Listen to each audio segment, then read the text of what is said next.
Good afternoon. David Atkins, Target Individual, back with another video by the grace of God.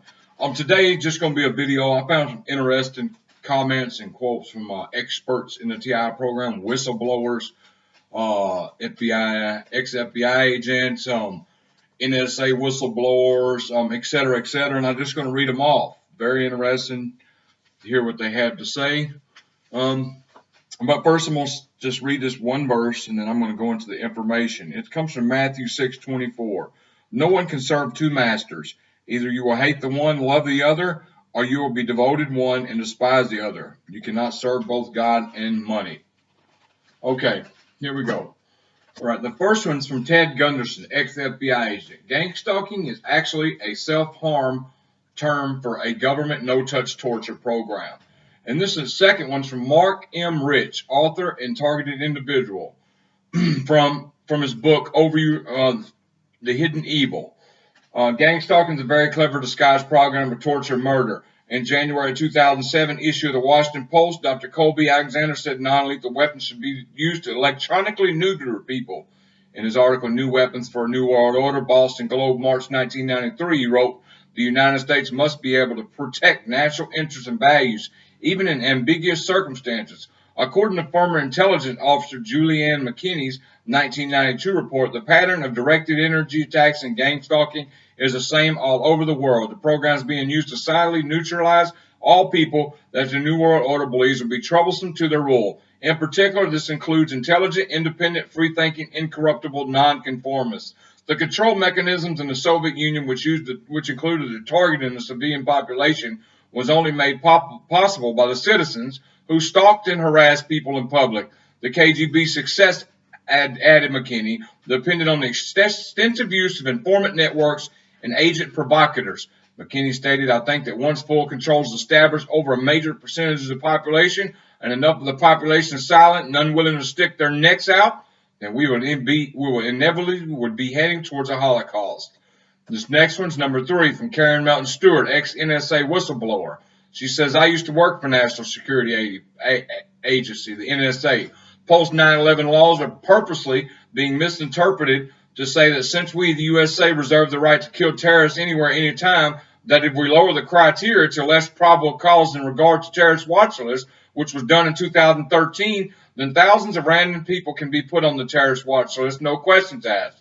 DHS, or Department of Homeland Security, has made a separate for-profit National Fusion Center Association and is selling kill contracts on innocent people to buddies in the military-industrial complex to torture and kill, to test on human weapons like gases, poison, direct energy weapons, nanoparticles, secret medical chips, and even networks of chips that, according to the Pentagon, comes in torture protocol 1 through 5 at least.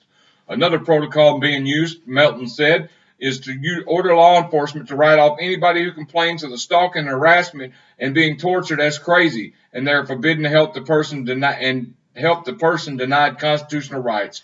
InfraGard vigilantes under the auspices of FBI and fusion centers are paid to stalk and harass the victims, so harassment mimics what one-dimensional psychologists immediately assume schizophrenia, delusions, paranoia, when it is not. This constant harassment was perfected by the former East German communist secret police, the Stasi, as psychological warfare to destroy dissidents. Since there's millions of dollars to be made using non-consensual human experimentation, even to lethality, this program is viciously covered up with an intricate network of paid conspirators. Okay, here, next one comes to Craig Tuck, New Zealand international human rights lawyer. He was a lawyer for Susan Dawson, politician, activist, journalist, and TI.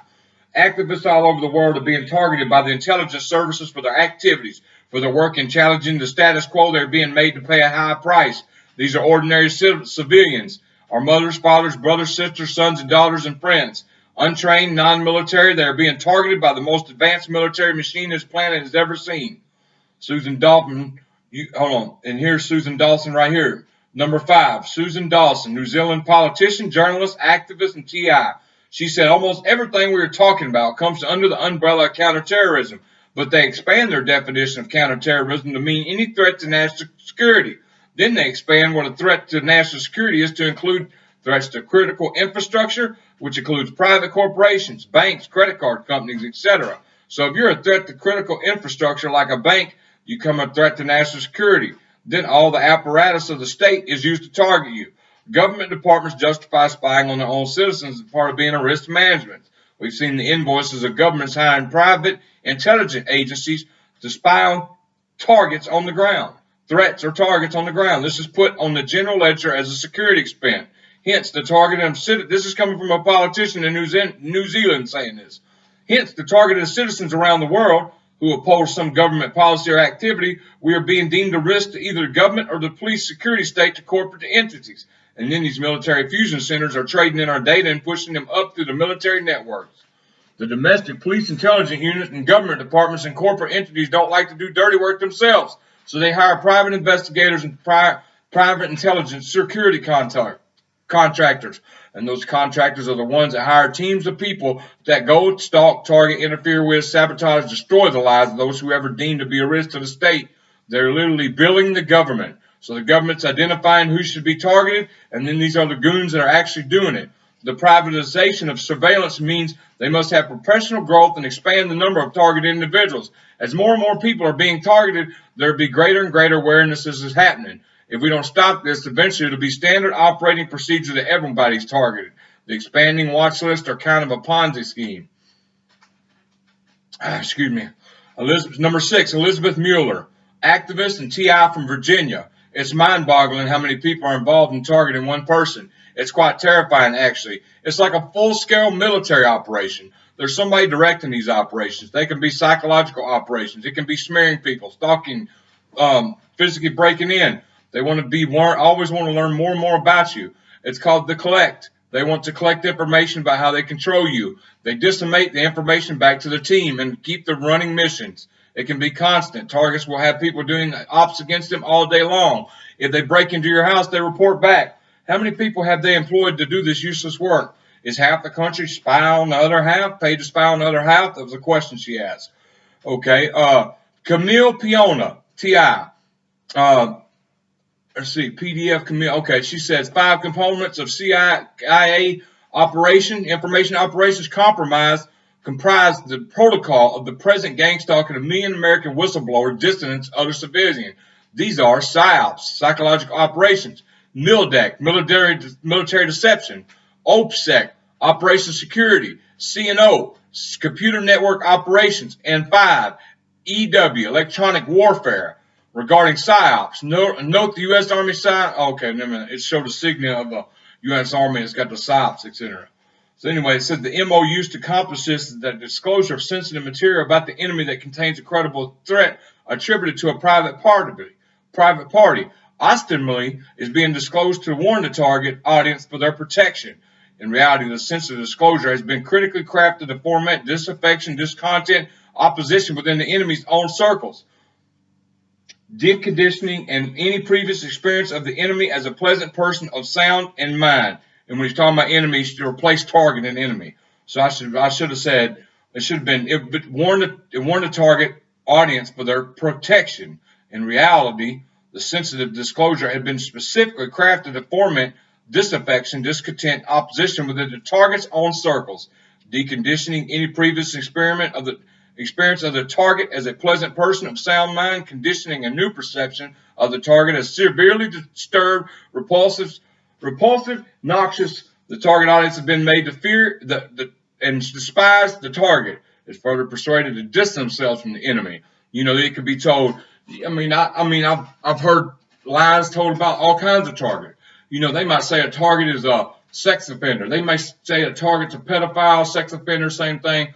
Old folk abuser. They may say a target abuses their child, is a drug user. They may say a target is a snitch, is a government informant. They may say a target just different stuff.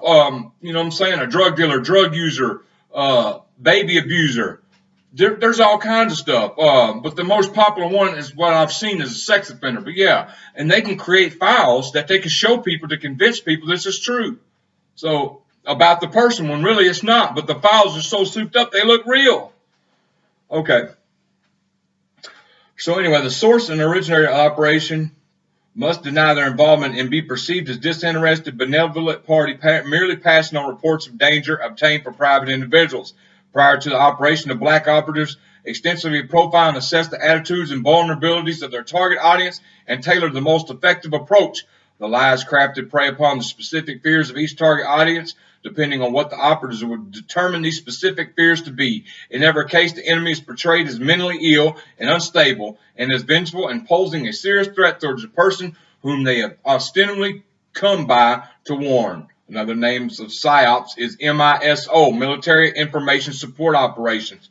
They accomplish their persuade, influence, change strategy by concocting, vilifying lies and weaving them skillfully into real, factual, biographical information, fabricating evidence by taking words and actions out of context, using spliced together audio, video, confidential documents, and the center any sins they've been able to dig up. It all gets edited together in a defamatory manner designed to be as damaging as possible. The finished product is then being used to break up all the victim's relationships toward the goal of isolating the victim and removing all support. And I'm going to give some examples. So if I want to just say, let's say I'm trying to destroy his target and say he's a snitch, I'll have some paperwork printed up and show a dealer that got busted of paperwork with somebody's name on it that's not true. Or I will print up paperwork that shows a record of a person saying having that sex offense, say they had sex with a child under 13 or something. The paperwork will look like a real charge, but it's not real. It's just to destroy you. Or, like I said, you can splice video, audio, have somebody saying something they're not. I mean, this is very extensive stuff, and they will go any lengths creating false documents, make it ruin your name any way they can. So anyway, okay. Let's go on. Black operatives are, by definition, professional liars. Their job is to tailor lies to achieve a covert goal. Thus, to an employer, they might portray the victim as a thief. To a new boyfriend, they might portray the victim as a prostitute with an untreated venereal disease. Around children, they might portray the victim as a pedophile. And you can imagine, such tactics very effectively prompt the targeted audience to cast the victim out of their lives. Two characteristics are always given. The target individual is portrayed as both criminally minded and having a history of severe mental illness. You can always tell a black operation by this dual portrayal, along with the need to disclose sensitive, confidential information about the targeted individual to all of his or her relationships. This nefarious art paints a credible picture of extraordinary severity that can be made of anyone. It's then presented to the victim's employer, landlord, doctor, lawyer, pastor, family members, everyone in the victim's life, each getting a tailored warning of a serious threat that the victim poses to them. The target audience has their perception radically changed as a result of the diabolically skillful presentation. It achieves its covert aim to get everyone in the victim's life to fear and despise the victim, and to get everyone to cast the victim out of their lives. Sound familiar, targets? Have you not had your lives destroyed? A lot of people you thought was on your side just us up and left. Well, that's why. Rewind this video and listen to it again. What I just said, this part. That's why if you're a new target, wondering why everybody's just, because they've been told lies about you, it's not true. And there's no telling what they've been told. And if you're lucky, you might have a couple people that actually love and care about you, but you're going to have to convince them this is real and this is what's going on. This eventually renders the target individual friendless, jobless, homeless, penniless, isolated, indigent, and soon forgotten by the friends and family who cast them out and shunned everywhere they turned for help. Only then can the final phase begin. The target individuals are disappeared in the middle of the night, either executed in cold blood, accused of spectacular, or taken captive to a prison or a psychiatric hospital. Wake up, Christians. One taken, one left behind is not about a rapture. And that came from, who said this again? Camille Piona. Okay, I'm going to number 8 now. Okay, number 8. Let's see what number 8. Okay, Jeffrey Medor, electronics and radio communications expert. And he's a target individual too. This electronic technology, the equipment they're using on me is manufactured by a company called Tetra Systems. You point it at a person, it receives the brain waves, it converts those into visual and audible information, speech, subconscious thought process, etc. It's just very invasive. It can also be used to put subliminal suggestions on a person's mind. It can alter mood, all kinds of things. So someone who's very talented with this equipment can query another person with it. That person won't know they're being queried. And they'll all start thinking through whatever topic they were directed into thinking about. And information can be gathered very quickly. With this equipment, you can direct them to talk about any subject, and they won't know they're being directed. and also very quickly, a lot of information can be gathered for the purpose of blackmail and beyond. So this equipment, I'm suspecting, is being used for espionage. I would like to see these non-lethal, supposedly non-lethal, but they're very lethal, electronic weapons classified as weapons. I don't think you can violate a person more than to violate their central nervous system, their mind, to steal what's there, to play something artificial, attempting to control, and ultimately bringing on torment and torture that leads to death. I don't think you can commit a worse crime against a human than human research. That came from Jeffrey Medor, electronics and radio communications expert. Okay, number 9. Amy Holem, U.S. military police veteran, digital forensics investigator. She said 4G and 5G electromagnetic wave system have been used since 1932, so it's been over 80 years that they've been developing these technology. She said, I've helped 3,500 victims worldwide, over 2,500 within the U.S., over 1,200 in other countries. The DOD and FBI have a list of people been chipped and implanted. A lot of those go down to using the fusion centers to local police, to officers to target and harass them, the target individuals, and to use the different types of technologies. Most of them are deployable through drones, planes, satellite systems that are actually connected to air-to-air missile defense system for air-to-surface, air-to-ground, ground-to-ground vehicles that are used to attack victims on a daily basis. And if you go to community and you scroll down through my posts, you'll see a picture of a drone that I caught. We get drones all the time here. We also get burned up with weapons here all the time. Okay, matter of fact, we seen the drone last night, and we got it on camera. You don't have to be chipped or implanted to be attacked by these frequencies. In fact, their own bodies produce frequencies. So technically, they can zone in on their personal frequencies and hit you with those radio waves. A lot of this is being done through sub-carrier waves, AM, FM broadcasting system, your cell towers, radio towers, all used to attack you. They're basically using U.S. Northcom systems along with NATO, and they're selling links to child human trafficking and sex rings using third-party contractors. So they gain access to these links to satellite systems, and they use the satellite systems of the victims, and they pick and choose the victims that they either want to child human traffic, rape, torture to get off, and use the cryptocurrency and a bunch of other different methods to attack the victims. Amy Holem says, I have video evidence. When I do the analysis of the victims, I capture communications with their videos and audios that they send me to analyze. Okay, here we go. Brian Kofrun. This is one you need to listen to. He was a former security specialist whistleblower.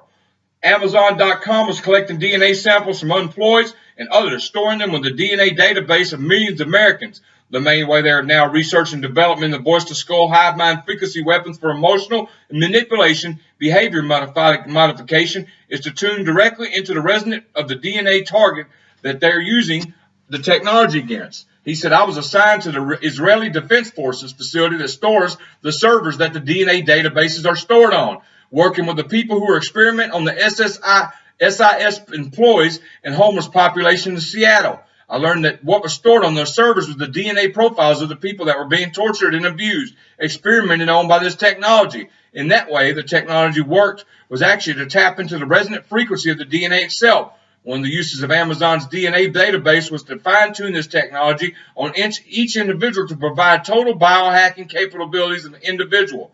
Here he goes. In my job as a security industrial specialist in Seattle, Washington, I was involved in the monitoring of test subjects, targeted individuals. Unfortunately, the test subjects are under the influence of this technology, so they literally cannot get away, cannot do anything that they're not permitted to do by the technology. It's very, very scary, the amount of control that the program has over the test subject. They're very much slaves with little autonomy. Free will is taken almost completely away from them. I was human intelligence. Oftentimes, I was undercover in plain clothes. I now suspect, of course, that I, too, may have actually been under the influence of this technology while I was working there. That they may have actually been looking through my eyes and hearing my ears, too, when I was on assignment. There are no physical symptoms, so I cannot confirm this. But that is exactly what this technology is used for. It's used to look through eyes, ears, and so basically every walking human being in the city of Seattle is a walking, talking camera, walking, talking audio microphone that can be seen and heard through. This is not just a program that's run by Amazon and SIS. The federal government's involved. We're talking about an entire city of Seattle. I became aware of the scale of the program and the point of it, which is ultimately to research and develop this technology so it can be used against, 1, other TIs across the country, and primarily 2, for highly classified military intelligence application. It is the testing on the live human test subject that is beyond any ability to comprehend or tolerate. The fact that it is so widespread, it is being done to people against their will and without their knowledge. It's outrageous and needs to be stopped. He's a whistleblower. He knew what he was talking about. He worked for a company doing this stuff. Okay. Catherine Austin Fitz, former assistant director of HUD. She's a TI for 12 years. What we experience is a coup, the current secret central governance system harvesting this planet for enormous amounts of resources.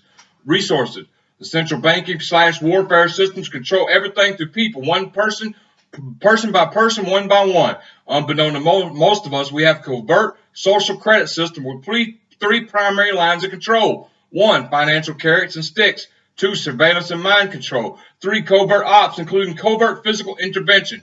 The control system's phenomenally wasteful. They have AI and software. The more money the taxpayer pays for the system to operate, the more money Mr. Global makes. There's no amount of money that they won't spend on the control grid. Since the mid-1990s, we're looking at long-term poisoning of the population. And I can't talk about the next part on YouTube. We're talking about a global network of infrastructure where if somebody's not doing what they're told, they can be literally poisoned. When this enemy of the state thing started for me, it was just wild. People are breaking into your house. They're leaving dead rats on the doorstep. You're being followed in the car. When you're walking, they're approaching and threatening your family. It's wild, just like the movie Enemy of the State. And if you ain't seen that movie and you're a target, watch that movie. It's a perfect example. I tried to hire 3 private intelligence companies to help me with security, and they would say no. It's too dangerous. But one of them, a biological warfare expert, did tell me that they're going to drill holes in my walls and introduce biological warfare. So I said, buy some birds to use as camera and the canaries in the coal mine. Then a process started where I would literally have a flu all the time. Whenever it started to get better, bam, it started again. I felt very junky and synthetic. It didn't feel natural. Then I noticed that stuff had been drilled in the wall and birds were dying. So I sold my house and moved. I thought it'd be much cheaper just to kill me. I estimated by the time it was over, they spent $45 million torturing me, trying to make me weak or fall. I finally realized it's a huge business. Taxpayers pay for people to be surveilled, harassed, litigated against, and they can make a lot more money keeping me alive than just killing me. They needed me to look like I had failed. So weakening somebody is infinitely better than killing them. I think a lot of the biological warfare, including low-grade biological warfare and the non-lethal weaponry, all this stuff is designed to target and weaken your enemy but not kill your enemy. But that's a lie, too. She's got it wrong. They do kill certain targets. They do kidnap them. They research organ trafficking. This is deep. I mean, there's different levels of the program. You just got to figure out which one you're on. Okay, let's see. I'm going to say, okay, I'm going to do 2 more. Dr. Eric Karlstrom, Emeritus Professor of Geography and TI. And this is from Laws of God and Man. And this is what he said. The covert extra-legal targeting, gang stalking, electronic torture, and use of innocent American civilians in non-consensual biomedical experiments compromise high treason under the 14th Amendment, violate innumerable international, federal, state laws, locals, and treaties, and constitute war crimes and crimes against humanity. Perpetrators and collaborators at all levels of the program should be exposed as the most despicable criminals, cowards, and bullies in history, and brought to justice post haste. There's no statute of limitation for the crime of torture and violations of some pertinent laws carries the death penalty. What can extra legally targeted citizens do when all these people, indeed the very people we pay to protect and defend us, participate in and profit from our torture and terrorization? Okay, let's see which one I want to do, the last one. Okay, because there's big ones, and I'm going to cut this thing short. Okay, Linda Hunt, author of Secret Agenda, the United States Government and Project Paperclip. This is what she said. Among the thousands of imported Nazi scientists, Operation Paperclip was the infamous Joseph Mengele, a.k.a. the Auschwitz Angel of Death, and the others who had done extensive experimentation on Nazi death camp prisoners. The documentary reveals that CIA mind control projects Bluebird, Artichoke, MK Ultra were essentially a direct continuation of Nazi research, and indeed much of it initially carried out by the ex-Nazi doctors themselves. These and related programs are devised to control human behavior through psychedelic and hallucinogenic drugs, radiation, electroshock, magnetic fields, sound waves, sleep deprivation, parapsychology, and many other methods. A special procedure, the designated MK Delta, was established to govern the use of MK Ultra techniques that would be used for harassment, discrediting, or disabling purposes in other countries. And I'm trying to find the one more because I want to read this, and this is an important one if I can find it, but if I can't, I'm just going to go ahead and cut it short. Okay, let's see. Oh, yeah, here it is. Dr. James Goriano, professor of neuroscience, Georgetown University, and DARPA / U.S. Army Brain Project Consultant. He said, I refer to myself as neuroweaponist. Neuroscience captures $170 billion annual next market space. The brain's the next battle space. We're targeting the brain. Like any race, the morbidity and mortality going at this speed is real. We aren't tracking neurological brain signatures of key target individuals that are thought to represent whole groups. We are tracking neurological and brain signatures of key target individuals that are thought to represent whole groups. If I can understand how his or her brain works in a broad enough scale, I can develop patterns, and I can use this in ways that informs my intelligence. This forces, multiplies, synergizes my human intelligence, my signals intelligence, and my communications intelligence. Coupled with assessment and access gives me these capabilities. Regarding the weaponization of neuroscience, the deep level of surveillance examines the idea of what type of surveillance and its informational transfer and ultimately actionably would obtain and entail. One of the things we argued for very strongly is the very least of what is necessary is a cooperative, collaborative whole of government approach. But although that is necessary, we argued that it's not sufficient. What is really required in that type of deep surveillance that it carries through for acquisition of information all the way to actionable entities that would then target certain things to be able to then mitigate our strategic competitors or adversaries with mass targeted efforts in this area, and would require more of a whole nation approach, where now we have almost a seamless triangulation between government entities, research entities, and commercial entities that are then able to mobilize those resources in the deep surveillance that is necessary for acknowledging and addressing and assessing relative risks that may become threats, qualifying the risk threat index, and then identifying what aspects of those quantifiable risks are mitigatable and preventable, and then engaging the resources that are necessary to do that.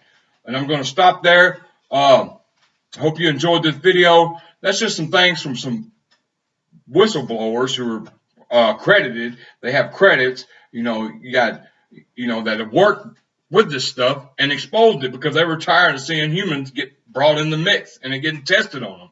So anyway, I hope you like this video, and I hope y'all enjoy y'all's weekend. God bless.